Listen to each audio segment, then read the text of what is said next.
by Caitlin Ryan from the Ontario Science Centre.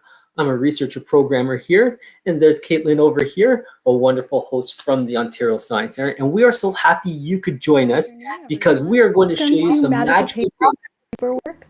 My name is Caitlin. And this is my friend. Hello. So today we're going to be exploring all sorts of cool tricks that you can do with paper. And now I know what you're thinking, like, what's so cool about paper? We use it all the time for tons of different things. But it's that versatility, that all of those different uses that make it so interesting. So we're going to explore a little bit about what we can do with paper and some pretty fun things that we can do with it as well. But before we begin, I'm going to hand it over to Sean to do a land acknowledgement. Thank you, Caitlin. I acknowledge that Caitlin and I are participating in this event on Aboriginal land that has been inhabited by Indigenous people from the beginning. I am a settler descendant from generation of settlers. We are speaking to you today from the city of Toronto. We acknowledge that the land we live on is the traditional territory of many nations, including Mississaugas of the New Credit, the Anishinaabe, the Chippewa, the Haudenosaunee, and the Wendat peoples, and is now home to many diverse First Nations, Inuit, and Métis people. I acknowledge that Toronto is covered by Treaty 13, signed with the Mississaugas of the Credit, the Williams Treaty, signed with multiple Mississaugas and Chippewa bands. As we discuss creating fun experiences with paper, I acknowledge that paper comes from the trees and plants that all generations of people have taken care of, as well as the land is from since time immemorial. This relationship to the land is an ancient practice, and today we express our gratitude for the opportunity to be here, and we thank you. Now, let's get started with some fun paper experiments. So I want to start things off. And as Caitlin was saying, paper is very versatile, and we're going to show you a lot of fun things. But one thing we want to express is that after you do some of these fun challenges or tricks that we show you, make sure to recycle your paper. This is a great way to reuse paper over and over again that we're going to show you, but make sure to recycle it in the end. So I am going to show you a flyer, and this is something fun you could try with flyers, which is great. And I always give my friends a challenge. I'll show them a flyer like this, and I will mark a big X at the bottom. And what the challenge is can you rip a sheet of paper, a straight line from the top of the flyer down to the bottom where the X is. So I give them this challenge and see if they could do it in one tear. So if you have some flyers around, or when you go home, if you're at school, try this out and see if you could tear it. And I want to do it right now. I want to see if I can tear it. And I tear it pretty well right through that X. Pretty easy, isn't it? Well, let's try something else. Let's see how strong paper really is. You're going to ask your friend now to rotate it, or your family member. And when they rotate it, you're going to draw another X at the bottom in the middle of your flyer or your paper. Now this also works with tissue paper as well. If you get gifts, you could try it out with this as well. Now you're going to ask them to tear it. So there's the X right here. And you're going to ask, can you do this in one tear from the top to the bottom? And watch this. Okay, let's try this again. Wait, tear. If you notice, every time I try to tear, I cannot get to that X. I'm starting to tear sideways. Now, why is that happening? Well, that's because these flyers or tissue paper, they actually have some form of strength. Paper is actually fairly strong. I mean, if you crumple it up, that's called compression. It has not very good compression strength because we could crumple it up. However, if you ever try to pull on paper, it's quite strong. We call this pulling force tensile strength. It has very strong tensile strength. Also, the reason why this trick works is because of how paper is made. Now, in the comments, what I want you to do is I want you to tell me, what is paper made from? I'm sure you know. Think of 4 letters. Begins with the letter T. I'm sure you're getting it. And what, as you know, trees. Yeah, it comes from trees. Paper comes from trees. It also comes from other recycled paper. Now, there's something special in those trees we need. What we do is we ground up the trees into something we call a pulp. And what we want is those tiny little fibers, those paper fibers. So if you look closely, when you They look tear kind of something, scary. yeah, you can see those kind of hairs or those fingers sticking up at the edge of the tear. Those are those paper fibers, and we actually call it cellulose fibers. So you can actually make paper from any plant because plants have cellulose fibers. Those fibers are all grounded up. We put this in a slurry, we treat it, so we add some chemicals to it to make sure it's clean and usable. And then what we do is we shoot it out into jets onto a long wired mesh belt. And these paper rollers flatten out the paper. Well, as this pulp is coming out onto the belt, the fibers actually start to line up, almost like rows of soldiers. And so because they're in this line, all the fibers, when you tear the paper in one direction, you're actually tearing in between those fibers, those grains are aligned. So it makes it very easy to tear. However, when you rotate the paper, now you have the fibers facing in this orientation, in this direction. So when you try to tear it, it actually breaks different fibers and makes it harder and harder. In fact, if you tear it nice and slowly, you'll start to tear through a couple of fibers and start to run along the grain. And that's why I started tearing it. When I started tearing it, it started to tear sideways. So it's really neat, these properties of paper that you can explore. And this works with many different paper. Some paper, it is easy to tear the paper in both directions, which is fine. And that's because of how the paper is treated or it may have been made differently. So I just wanted to share that because I thought it was really neat because it shows a property of paper. But there's a lot of fun tricks we could do with paper. Caitlin, can you show us another one? Yeah, absolutely. So we're going to start with, having a regular sheet of paper. Hold it up so you can see. The regular 8.5 by 11 sheet of paper. And we're going to use this a few times throughout. So you want to make sure you have some of that and a pair of scissors and some tape too.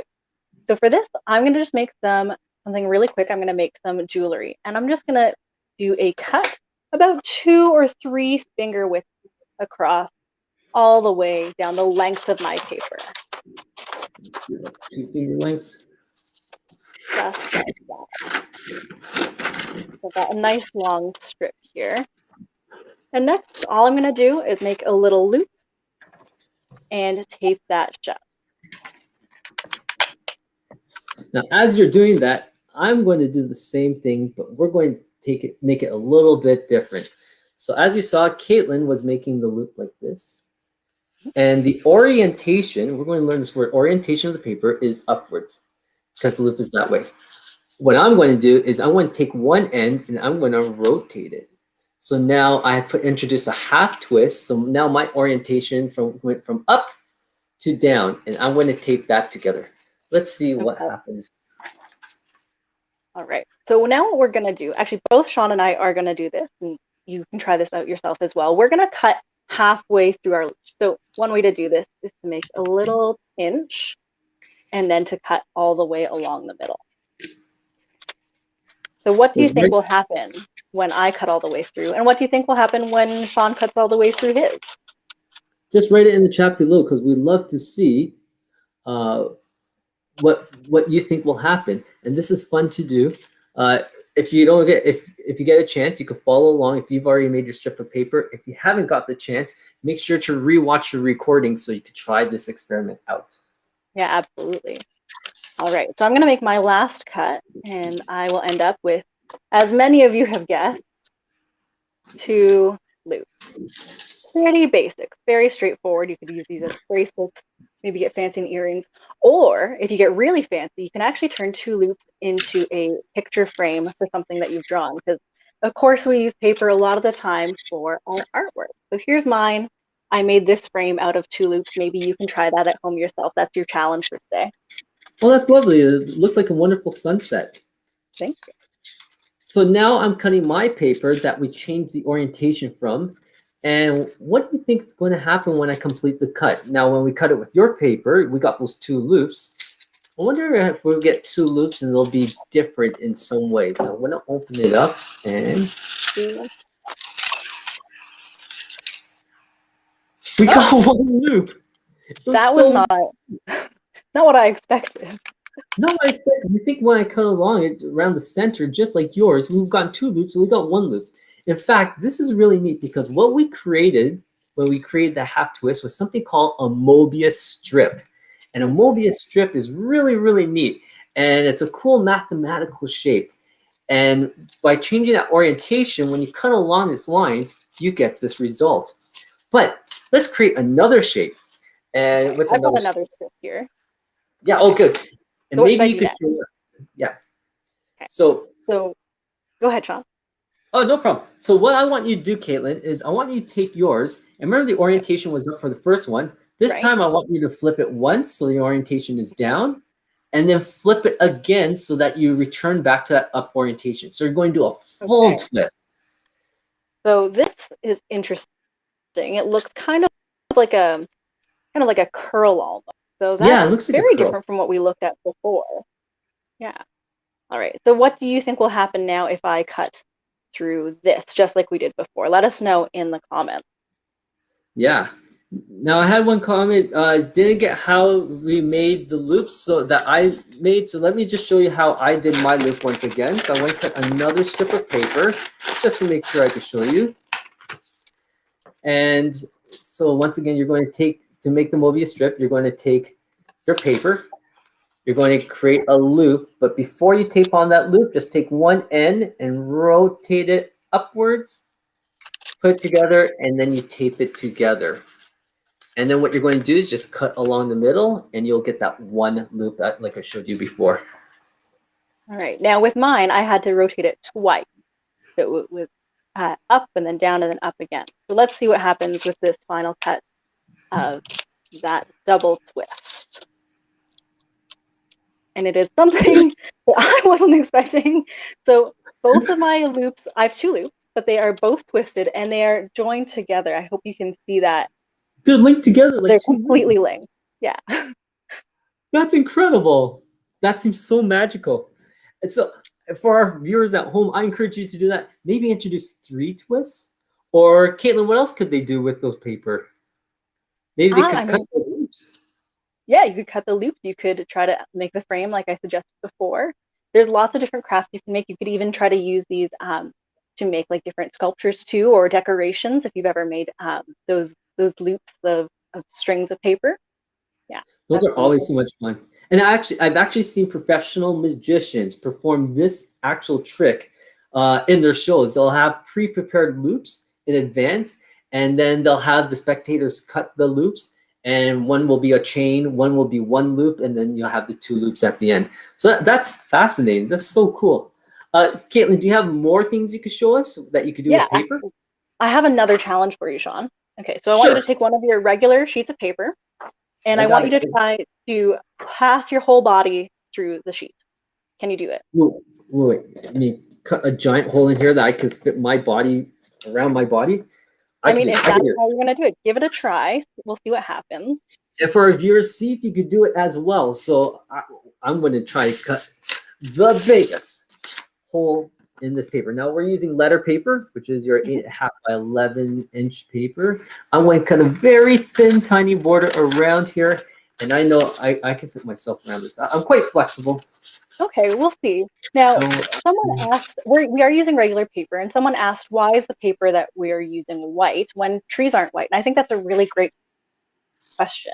We're just using white paper today because it's pretty aligned.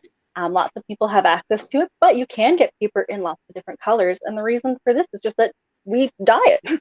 We dye it colors that we want to use. And white paper is very easy to use and to read off of. And also several paper is bleached as well. So it helps to clean it, but it gives it those natural colors. And actually, if you go to craft stores, that's where you can get that natural looking paper. Also depends on what the paper is made out of. You can also make it out of linens. You can make it out of different plants. I know at the Science Center, we actually make homemade paper. We made apple cinnamon paper.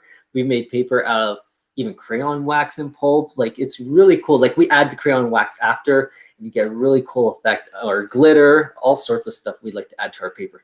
So now I have my loop. Yeah, I'm going to fit this around my body. Okay, I got it around my head. Now I'm going to get around my arm, and it's ripped. Good try. Okay. Very good try. But I promise there is a way that you can do it, Sean. It's not just that you're too big for this. This is This is something that anyone can do. In fact, if you try this at home, you might be able to fit more than one person through one sheet of paper. Oh, okay, this is cool. Yeah, all right. So we're going to start by making a hot dog fold. So a fold right down the middle, long ways of our paper. A nice long hot dog fold. All right. Yep. So next, we're going to make some cuts in our paper, starting from that folded edge. And we want to go pretty close to the bottom. So I'm going to start from about here. So go from the bottom almost to the edge, but not quite. And I'm going to do the same thing from the top. So from the fold, almost to the opposite edge. So we're starting from the folded side, right? Right, from the folded side to that opposite edge. And it should end up giving you kind of a little flap here at the top and a flap at the bottom. Okay. And I'm not cutting through to the edge. Right, not cutting through to the edge.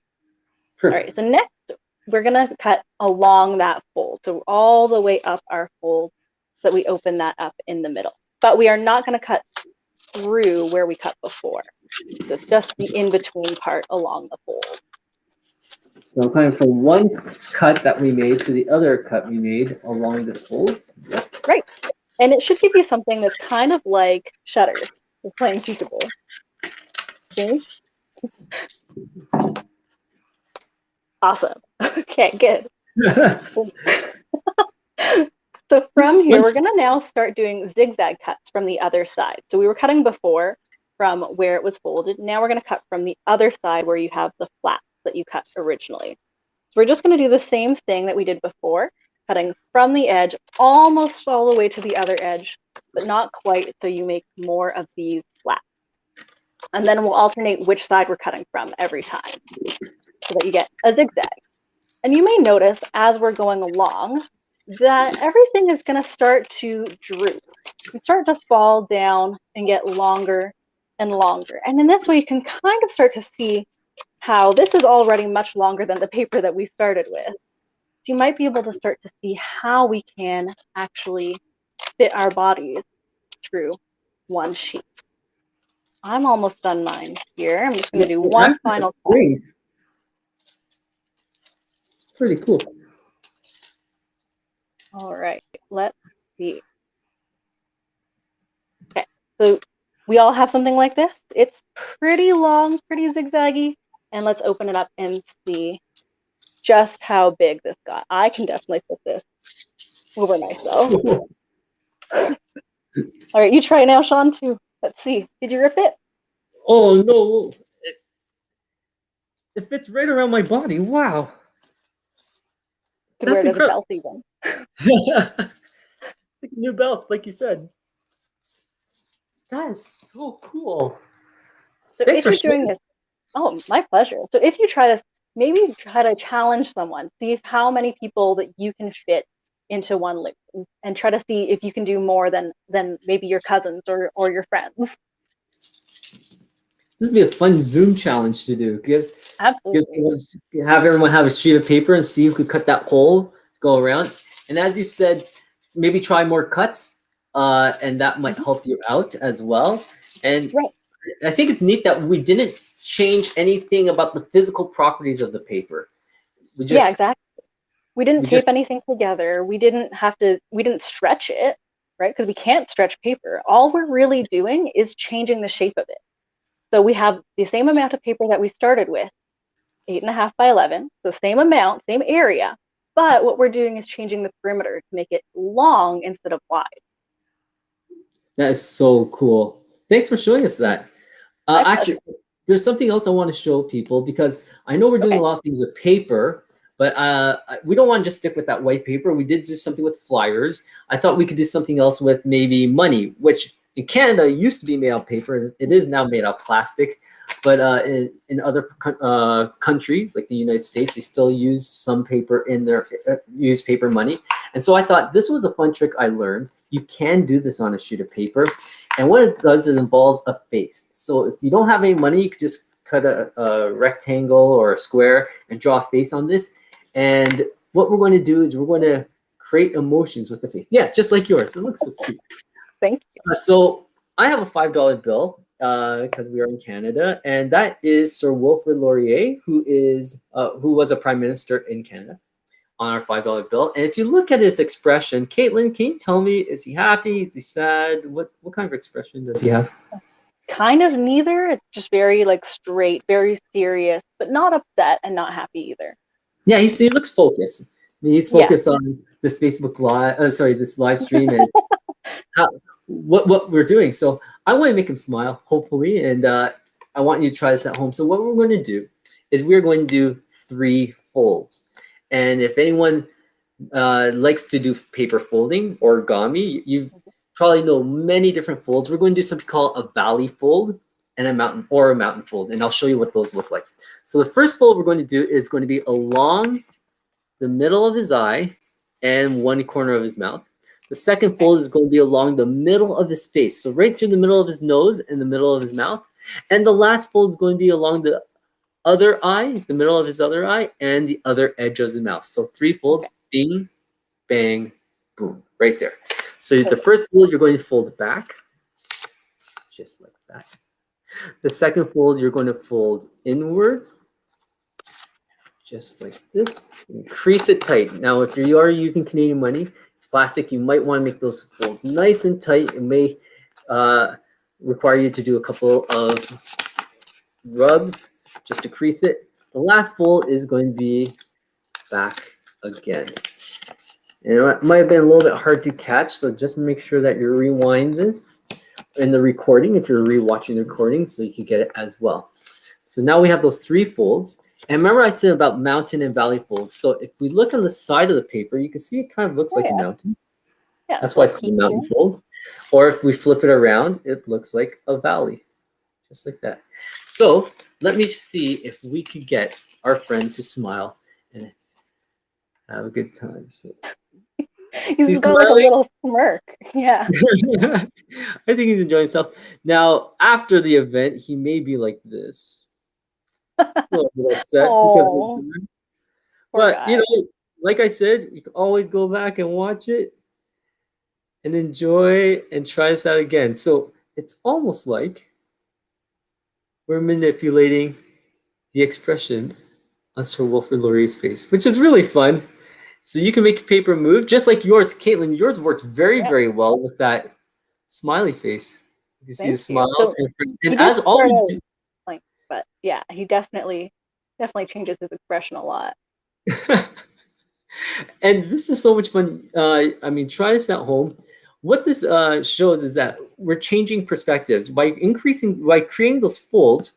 When we tilt it up, we're bending the lines, and from our point of view, when you're showing it to the spectator or you're looking at it, it looks like that the bend, the straight line, is now a bent upwards V. So it gives that smile look. And when we turn it the other way, it gives that frown look. And what's neat about this is that not only is the mouth moving, but the expression on the eyes help to give it that look of, you know, disdain or joy. And anytime I've done this at the Science Center for people, what I notice is that when I show them the smile, immediately they smile. And when I show them the frown, they'll go, oh, or they'll frown.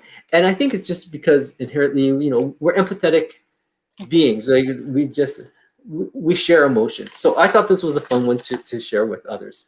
And that's actually good things that you bring up, Sean, about how we smile with our whole face, right? Because right now when we wear our masks, you can really only see people's eyes and eyebrows, but you can tell pretty well if they're smiling or if they're frowning. Yeah. And as some people would call it, they would be smizing. Yeah, and that's actually a very popular term now, smizing. Caitlin, do you mind if I show our viewers another trick very quickly? Yeah, please. I would love that. Now, this is something I do when I go out to a restaurant or if I do takeout. And at coffee shops or fast food places, you generally buy maybe a hot beverage. And if you touch the cup, it's really hot on your hand. So you pick up one of these. These are called coffee sleeves. And you can find them at the local restaurants or fast food place. And what you do is they open up and you can fit a drink on the inside. So there's many different size cups. You could buy a large, you could buy a small. So if you buy, let's say, 2 large cups of coffee or hot chocolate, let's say, and you pick up 2 of these. Well, if you look at these 2 They look pretty coffee sleeves, different. yeah, can you tell me which one's larger and which one's smaller, Caitlin? So I think that the one on the bottom looks smaller, and the one on the top, or sorry, the one on the bottom looks a little bit bigger, and the one on the top looks a little bit smaller, just a little bit. Yeah, so this one is smaller and this one's bigger. So I would use this one for that large cup. So in order to help that out, maybe I could do something to make this a little larger so it's the exact same size. So what I'm going to do is I'm just going to give it a pull, use some magic, and now you can see that it is, oops, gotten a little bit larger than the other one.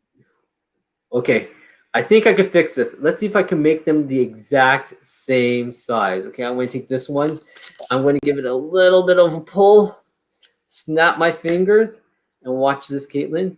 I'm going to line them up. You can Ah, see yeah, they look good. they are now the same size. That's Perfect for perfect. 2 large cups of coffee or hot Now, chocolate. Sean, I'm a little bit confused about this because earlier we were talking about how you can't really stretch paper when you pull on it. So I don't understand what's happening here. It's actually a trick, a little trick. It's an optical illusion. I'm not really stretching the paper. So for those of you who actually thought I was stretching paper, you can't stretch paper. Okay. What I was actually doing was an optical illusion. And what this is so much fun. Grab a coffee filter from that local coffee shop. You open it up, you can cut it along the 2 folds so that you have 2 halves. And whenever you do this, you're going to place one on top of the other. And if you notice, the one on top looks shorter, and the one at the bottom looks larger. Now I'm going to rotate them, and now the one on that was on the top is now at the bottom looks longer than the one. The one on the bottom, sorry, looks longer than the one on top. So whichever one you have on the bottom will always look longer, and the reason why that is because of the curve of this coffee sleeve. The top curve is longer than the bottom curve. When we put them together like this, what happens is our eyes naturally compare the 2 curves. So because we're comparing the top curve, which is shorter, to the bottom curve, which is larger, it makes it appear as if the top one is shorter and the bottom one's larger. And this is actually known as the Jastrow illusion, created by Joseph Jastrow, who discovered it in 1889. So like over 100 years ago, he recognized this optical illusion. So you could create any story you want and show how that one would change or expand, and then the other would get longer as well. So it's a fun optical illusion you could do with stuff that you could find. If you do not have coffee sleeves, you could just draw this on a sheet of paper. Draw a curved line, cut it out, draw an identical curved line, and then you can do the same trick. So it's a lot of fun. This is a cool optical illusion that you can share with your friends. Absolutely. And actually, I really like that that's using something that is pretty easy to find, something that you might have already, and you can recycle it afterwards. That's really convenient and great for the environment too. Actually, same with Yeah. all of these tricks, all of this paper stuff we can recycle after we're done. Okay. Now, speaking of optical illusions, you just showed me one, so it's my turn. I'm gonna show you my optical illusion. Okay. I've got a sculpture here. This is something that I might set out as part of a decoration if I was having a party. So I've got this little sculpture here that I might decorate. And you can see I've got some holes in my sculpture. But I have the right amount of paper, but it doesn't make sense with the layout. How did I get these holes? So this is something, a great icebreaker at parties, like if you want to put a couple of these out and have people try to recreate them or try to guess how you did it. But I promise there's a little trick to it, how we can do this. And again, it's just starting with a regular sheet of paper, like we've been talking about all day. So what I'm going to do to start is make another one of those nice hot dog folds, nice long fold right down the center. But I'm actually going to do this back the other way again as well, so that we just have a line going down the middle. All right. So that way we have something that's going to lie relatively flat on our table. So from there, you're going to make a couple cuts from the edge of the paper towards that center fold here. So on one side, I'm going to cut about a third of the way down the paper towards the center of that fold. And the same thing from a third of the way from the bottom. Oh, neat. Now on the other side, I'm going to do the same thing, but I'm going to cut halfway instead of a third. So halfway towards that center. So far, it still looks like a regular paper. Actually, kind of looks like if we were prepping to make one of those belts, one of those big loops that we could walk through. Oh, yes. Yeah. But all we have to do to make the really cool sculpture is just add a twist. Huh. So all I've done is I twisted the top, and there we have that impossible looking paper sculpture. But it's really just a very, very simple craft that you can make, maybe decorate it, and just add that little twist to it. And this is something that I'm loving about our paper sculptures and our paper tricks, is that all we're doing is making very, very small changes, little cuts here, little folds here. We're not doing anything big, but we're able to make big changes with very small action. That's so great. I love that. And it'd be great for parties. I mean, you have that sculpture out on a table, give your friends a couple of sheets and say, hey, can you figure out, or your family, can you figure out how to recreate that? I mean, that's just mind-boggling. It's really an impossible structure if you look at it. It looks really impossible. Absolutely. And you know what, Caitlin? I think we actually have time for one more kind of magical trick. And I know that we've been doing a lot of things with paper. This last trick I want to share with our friends is actually done on paper. It's actually involves writing. But we actually have featured on our Ontario Science Center website. So this month has been Magical March for us. So if you go on the Ontario Science Center website, you're going to see lots of fun activities. And this is one of the great ones. It's magical. And when magicians do tricks, I mean, not only do they make things disappear and reappear or tear things up and put it back together, but sometimes they'll do stunts and show a great skill. So this one has to do with math. And I love numbers and I love math. So I want to share this with our viewing audience. Okay, so you're showing off some math skills. Actually, a lot of this has been all about our math skills today. Yeah, and applying, we've been dealing with areas of paper, like the surface area and cutting it, learning about the perimeters, the edges, to make paper fit around our bodies. And the orientation as well. Exactly, those cool shapes like the Mobius strip. So I want to show you this really, really magical square. Giant square, nice and magical. It has 16 small squares inside of it. They're all blank right now, so it's a 4x4 square. And we're going to make this square a little extra magical. Doesn't appear too magical right now, but in order to make it magical, Caitlin, what I'm going to need you to do is I'm going to need you to give me a 2-digit number. Any 2-digit number, let's say above 20, but just for faster calculation and just for time, maybe less than 50 or 40, any 2-digit number. So between 20 and 50. Okay, I'm going to go with 25. 25. Okay, so we're going to make your number 25. Now, Caitlin, did we rehearse this at all in advance? So no, you had no idea what my number was. We have not set this beforehand. No, this is new to me too. Okay, so this is 25. Caitlin's magical number. I hope everyone agrees with 25. And now what I'm going to do is I'm going to fill in these blank squares with numbers. And so I'm actually going to fill them with the numbers 1 to 12. And maybe it's going to be in some random order. It seems like I'm just putting like the 5 over here. Let's go to 6 here. That's 7 up here, 8. And this is literally taking about 12 seconds. 11 and 12. So I filled in the numbers 1 to 12. I'm going to fill in those blanks. Maybe we'll do a 5 over here. Maybe we'll do a 6 over here. Let's do a 7 over here.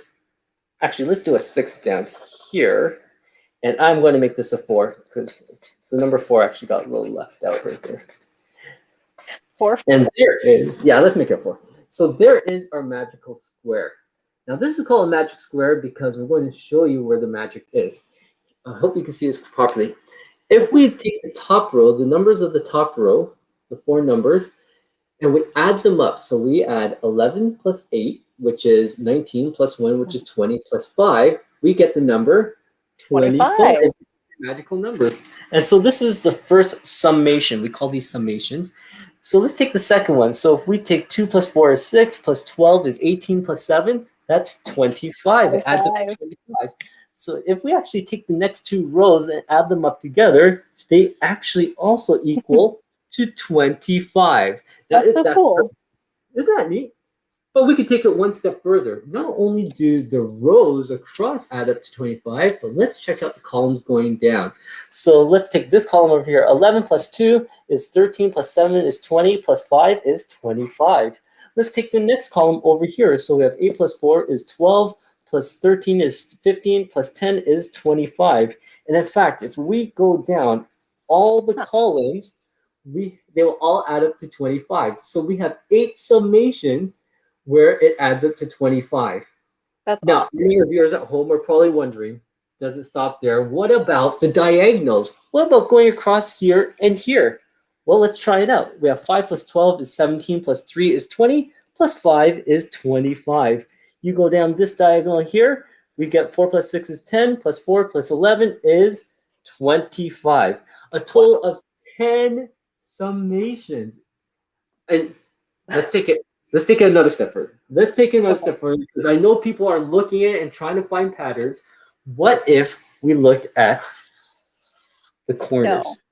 Yes, let's try the corners. So we have 7 plus 12 is 19, plus 1 is 20, plus 5 is 25. Another summation. This corner here, 8 plus 2 is 10, plus 11 is 21, plus 4 is 25. And in fact, all the corners actually add up to 25, giving us a total of 14 summations. But here's the kicker. What about the center one? That also adds up to, you guessed 25. It, 25. So this is a fun magic square that you could learn. Wait, you know what? There is another one that I want to show you. And actually, this is the grand finale. Not only did the middle one start, there's one more. What about the 4 corners? No. Yeah, watch this. 5 plus 11 is 16, plus 5 is 21, plus 4, 25. 15 summations. That is really cool. And so this is really actually fun and easy to do. It is it shows off some skill. And all you need to do is create this grid, this 4x4 grid, and fill in those numbers 1 to 12. Fill them in the same order I did, and then you're going to have those 4 blank spaces. And then you do a quick calculation. The calculation I did is I took that number down here, 25. I subtracted it by 20. So by subtracting by 20, I get what I call my grid number, and that's why I filled in the first gap. So that was the 5 right up here. And so that was my grid number. Then in the next row over here, I subtract my grid number by 1. I'm going to add my grid number by 2, and I'm going to add my grid number by 1 right here. And that's how you fill in the magic square. You can show us your family and friends and show them these 16 summations. Get this though, Caitlin. There is actually something called a pan magic square. And what's the great about this pan magic square? It's actually in a temple in northern India. It's actually inscribed in the stone. They actually have the grid filled out from the numbers 1 to 16, and it has a total of 52 summations. It is incredible. It's really cool to see. But this is something that our friends online can learn as well. If you want, you can rewind this. We also have it on our website at ontariosciencecenter.ca for you to check out as well. That is so cool. Thank you so much for sharing that, Sean. And I'd love to check out that temple if one day we're able to travel again. But thank you so much for sharing that. Sean, I have a quick question for you that I saw in our comments. So we've done a lot of tricks today where we've been cutting up the paper. So the question is, how come when you cut paper, you don't see the little fiber hairs, but when you rip it, you do? Oh, that's a good question. So if you have scissors are very, very sharp. And because they're sharp, they're strong enough to cut between the fibers, so it looks like a very straight line. And that's why you get it. When you tear it, however, you're ripping those fibers. And that's why you get those tiny hairs sticking out, because of the rip. So when you cut it, With scissors, it's such a sharp blade. It's like a trying to cut a piece of fruit. If you cut it straight down, you get it looks like pretty much a straight line. But if you're to try to rip it or even tear or rip off a piece to share with your family and friends, it's very jagged, and that's why we get that. Try it with a lemon, with an orange peel or lemon peel. You could cut it with a knife, nice and straight. But if you try to rip it, you get those jagged edges. And we can't control it as much when we tear it versus when we cut it. Great question. That's really interesting. I think that reminds me a lot of like celery. If you bite celery and go right through, like that's like cutting, like scissors. So that makes sense. But then if you try to rip it, you get all those like little strings from your celery, and those are also cellulose fibers, right? That's correct. Yeah, you get all those fibers. I think that's all the time that we have, Caitlin. That's right. I mean, this has been so much fun. I hope you've had fun watching at home, and I hope you've had fun too, Sean. I mean, it's been great to learn all these different things we can do with paper, and again, things that we can use to make our practice our skills at math and with drawing and lots of other things. And then we can also recycle them when we're done. So thank you so much for joining us. I hope you had fun. If you did, or even if you didn't, we would love to hear what you thought about today's event. So if you can, please just take a couple of minutes at the end to fill in our survey. You'll be able to find it in our comment section. So just click on that link and you'll be able to fill it in. And if you had fun and would like to see more of these, don't forget to subscribe and like our things so you can know when we're going to do more events like this. So thank you so much for coming, and I hope you all have a wonderful day. Bye, everyone.